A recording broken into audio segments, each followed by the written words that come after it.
الحمدللہ والصلاة والسلام علی رسول اللہ الکریم اما بعد فاعوذ باللہ من الشیطان الرجیم بسم اللہ الرحمن الرحیم۔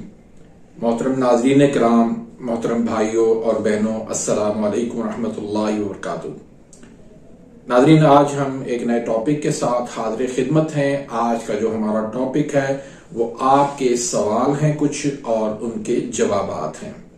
تو ویڈیو شروع کرنے سے پہلے اگر آپ نے ابھی تک میرے اس چینل کو سبسکرائب نہیں کیا تو سبسکرائب کر دیجئے اور بیل آئیکن گھنٹی کے نشان کو پریس کر دیجئے تاکہ میری ہر آنے والی لیٹسٹ ویڈیو کا نوٹیفیکیشن آپ تک پہنچ جائے اور آپ میری ویڈیوز سے مستفید ہوتے رہیں۔ اسی طرح ویڈیو کو لائک کرنا مت بھولیے گا، آپ کا ایک لائک کرنا ہمارے لیے حوصلہ افزائی کا باعث بنتا ہے۔ تو بہت سارے بھائی کمنٹس کے اندر، واٹس ایپ پر، فون پر، کال پر یہ بات کرتے رہتے ہیں کہ آپ جو ہے مختلف شہروں کے اندر وزٹ کرتے ہیں تو آپ ہمارے شہر میں کب آئیں گے، یا ہمارے شہر کے قریب کسی شہر میں آپ کا آنا ہو تو آپ ہمیں ضرور آگاہ کیجیے گا۔ ناظرین، اللہ جانتا ہے کہ صرف لوگوں کو نفع پہنچانے کی خاطر میں نے دور دراز کے سفر کیے۔ سندھ کے اندر کراچی، سکھا، روڑی، پنو عاقل، نوشہر و فیروز، میرو خان، نواب شاہ، سانگڑ، چوٹیاروں، میرپور خاص، ٹنڈو الیار، عمر کوٹ، مٹھی، اسلام کوٹ، بدین، مٹیاری، خیبر، بھٹشا اور کوٹ غلام محمد جیسے شہروں کے اندر اللہ کے فضل کرم سے میں گیا اور وہاں پر مریضوں کی تشخیص کی اور ان کا علاج کیا۔ پھر بلوچستان میں کوئٹہ کا دور دراز کا سفر کیا، پھر KPK کے اندر پشاور کا سفر کیا، پھر آزاد کشمیر میں میرپور میں گیا، پھر اسی طرح پنجاب میں راولپنڈی، لاہور، ملتان اور اسلام آباد کے اندر میں گیا، وہاں پر مریضوں کی تشخیص کی اور ان کا علاج کیا۔ لیکن بہت دکھ سے یہ بات میں کہہ رہا ہوں کہ جتنا میں دور دراز کا سفر کر کے ان علاقوں تک گیا، لیکن جو رسپانس مجھے ملنا چاہیے تھا وہ مجھے نہ مل سکا۔ اس کی وجہ یہ تھی کہ میں چل کے آپ کے پاس آیا، میں کس تکلیف سے گزر کے آپ کے پاس پہنچا، میں کیسے اپنی مصروفیات چھوڑ کر آپ کے پاس پہنچا، میں کس تکلیف سے آپ کے پاس پہنچا، اس تکلیف سے شاید آپ ناآشنا تھے۔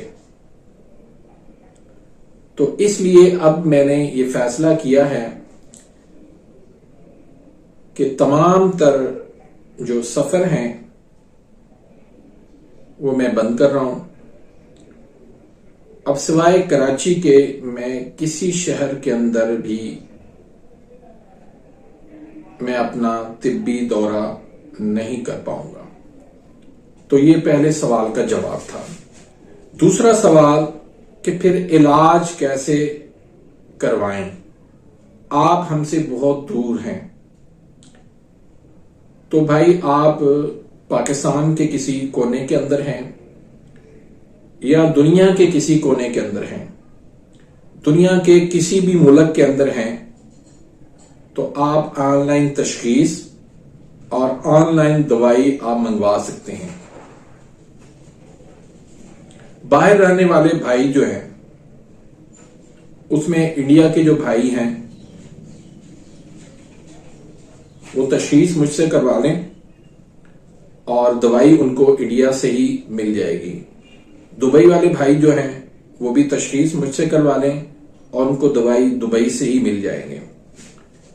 اس کے علاوہ باقی جو دوسرے ملک ہیں وہ تشخیص کروا کے اور اپنی دوائی جو ہے وہ پاکستان میں کسی کے ذریعے سے منگوا سکتے ہیں۔ تو تشخیص کے لیے صرف آپ نے کیا کام کرنا ہے کہ ایک تو آپ اپنی زبان کی تصویر واٹس ایپ پہ بھیجنی ہے، دوسرا آپ نے صبح کا پہلا چھوٹا پیشاب وہ آپ نے ٹرانسپیرنٹ یعنی سفید بوتل میں ڈال کے اس کی آپ نے تصویر بنا کے مجھے آپ نے واٹس ایپ پہ بھیجنی ہے۔ وہ 5-6 گھنٹے کے بعد کا پہلا پیشاب ہونا چاہیے۔ رات کو دودھ، دلیا، کسٹرڈ، سیویاں، کوئی ایسی مشروب وغیرہ یا کوئی دوائی وغیرہ استعمال نہیں کرنا چاہیے، اور بغیر فلیش کے آپ نے تصویر نکال کے وہ آپ نے بھیجنی ہے۔ اس سے تشخیص کر کے آپ وہ دوائی آپ کی ایڈریس پر بھیج دی جائے گی، چاہے آپ کہیں پر بھی رہتے ہیں۔ تو اس کے لیے کیش اینڈ ڈیلیوری سروس بھی میرے پاس موجود ہے لیپرڈز کی، تو آپ کو پیسے ایڈوانس اگر آپ دے سکتے ہیں تو ٹھیک ہے، نہیں دے سکتے تو کیش اینڈ ڈیلیوری بھی ہو جائے گی۔ تیسرا سوال یہ ہوتا ہے کہ آپ کے پاس ہم آنا چاہتے ہیں، آپ کی ایڈریس بتا دیں اور ٹائم بتا دیں۔ تو اس کے لیے بھائی جان آپ پہلے حیدرآباد آ جائیں۔ حیدرآباد سے میرا شہر مادری سٹی ہے، وہ تقریباً 50 کلومیٹر ہے۔ تو مادری سٹی میں المرتضی ہوٹل ہے، وہاں سے طالب شاہ قبرستان والا راستہ لے کر تاج نظامانی کا بنگلو ہے، اس کے بیک سائیڈ میں میرا دواخانہ ہے، اور ٹائمنگ میری روزانہ اتوار کے علاوہ 2 بجے سے لے کر 6 بجے تک ہی ہے۔ اور جو دور دراز سے یعنی پنجاب سے یا کے پی کے سے یا کسی اور دور سے سفر کر کے آئیں گے، کیونکہ ان کی گاڑیاں زیادہ تر رات کے وقت سفر کرتی ہیں اور وہ صبح سویرے ان کی گاڑی جو ہے وہ بس پہنچ جاتی ہے حیدرآباد، تو ان کے لیے میں خصوصی ٹائم یہ کہ صبح جو فرسٹ ٹائم ہے فجر کے بعد والا، تو اس ٹائم بھی میں ان سے مل سکتا ہوں۔ تو اس کے لیے پہلے ٹائم لینا ضروری ہوگا۔ اس کے بعد چوتھا نمبر سوال یہ کیا جاتا ہے کہ آپ کو ہم کال کس وقت کر سکتے ہیں۔ تو بھائی میں تو یہی کہوں گا کہ آپ مجھے کال نہ کریں، کیونکہ میری بہت زیادہ مصروفیات ہوتی ہیں۔ صبح میں میری جاب ہوتی ہے تو اس میں بزی ہوتا ہوں، بعد میں پھر پیشنٹس ہوتے ہیں، ادویات بنانی ہوتی ہیں، ویڈیوز بنانی ہوتی ہیں، تو اس طرح بہت زیادہ مصروفیات ہوتی ہیں۔ تو بہتر یہ ہے کہ آپ کال نہ کریں۔ اگر کال کرنی ہو تو پہلے آپ ٹائم لے لیں۔ تو زیادہ تر میں 11:30 سے لے کر 12:30 تک سردیوں میں، اور گرمیوں میں 11 سے لے کر 12 تک صبح میں، اور شام میں 9 بجے سے لے کر 10 بجے تک، تو یہ ٹائم جو ہے میں کال اٹینڈ کر سکتا ہوں۔ اس کے علاوہ میں کال اٹینڈ نہیں کرتا۔ انشاءاللہ نیکسٹ ویڈیو میں، تب تک کے لیے اجازت، اللہ حافظ۔